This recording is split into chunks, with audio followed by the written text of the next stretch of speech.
bahwa Al-Quran apabila dibaca, maka dia mempunyai pengaruh kepada jiwa seseorang sehingga stresnya bisa berkurang, bahkan mempunyai pengaruh dalam banyak hal secara positif. Saya kira benar itu. Baik, ada lagi yang lain barangkali, silakan Ibu. Assalamualaikum warahmatullahi wabarakatuh. Pak Ustadz Quraish Shihab yang terhormat, saya ingin menanyakan, itu kok sampai diulang-ulang ayat yang kalimat yang terakhir wahuwal aliyul azim gitu. Itu hebatnya, saya mohon penjelasan dari Pak Quraish Shihab. Itu sebenarnya kalau kita baca ayat itu dia tidak berulang. Hanya ada orang yang ingin memantapkan rasa kehadiran Allah, maka dia mengulang-ulang 3 hal yang menunjuk pada Allah pada akhir surah. Wahuwa, dan dia. Al-Ali, yang maha tinggi, yang maha agung.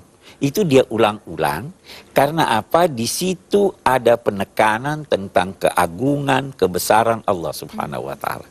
Jadi pengulangannya itu inisiatif manusia, Bu. Bukan pada ayat kita ini.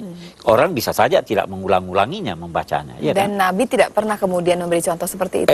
Saya harus jujur berkata, saya tidak tahu bahwa Nabi pernah memberi itu. Beliau hanya menganjurkan membaca ayat.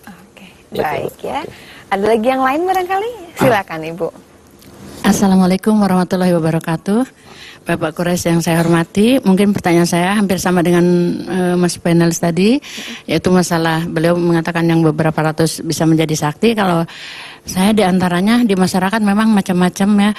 Dia ada yang pernah berpengalaman katanya dengan membaca Salamun qaulami Rabbir Rahim selama 7 kali tanpa napas. Bisa pingsan, Bu?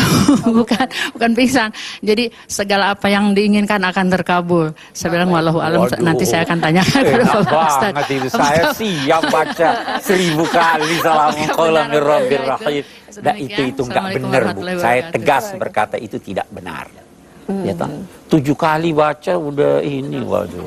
Masuk surga mintanya ya Pak Quraish, langsung ya Pak Quraish ya. Ya. Baik, mungkin kita akan mengulang sedikit keutamaannya Ayatul Kursi ini Pak Quraish di kesimpulan Pak. Ya, jadi kita berkesimpulan bahwa Ayatul Kursi adalah ayat yang paling agung di dalam Al-Quran karena dia pertama mengandung kata-kata yang menunjuk kepada Allah lebih dari 16 kali, yakni 17 kali.